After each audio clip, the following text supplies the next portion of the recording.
Өнөөдрийн хичээл бол хамтран амьдрах хайх.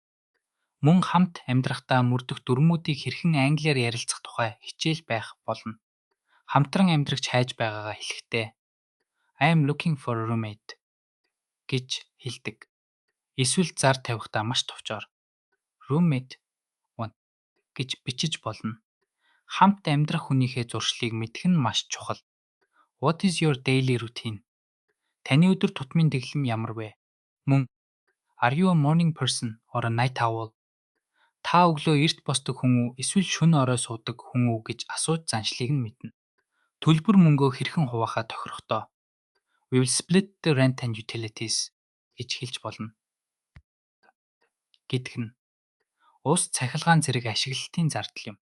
50-50 хувиар хуваах бол 50-50 split гэж хэлээрэй. Гэрийн ажлаа хуваарлахдаа Let's make a cleaning schedule. Цэвэрлэгээний хуваар гаргацгаая гэж хэлж болно. Харин хог гарах ээлжийг асуухдаа Whose turn is it to take out the trash гэж асууна.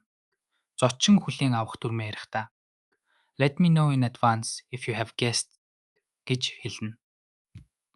In advance гэдг нь урьдчилж гэсэн утгатай.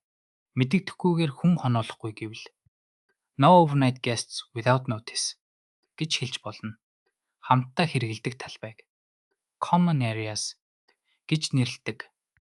Keep the common areas clean. Дундын талбайг цэвэр байлгаарай гэсэн үг. Харин хоол хүнсээ асуулгүй идэхгүй байхыг Don't use my food without asking гэж хэлж сануулна. Хамгийн гол нь бие биенээ хүндэх хэрэгтэй. Respect each other's privacy.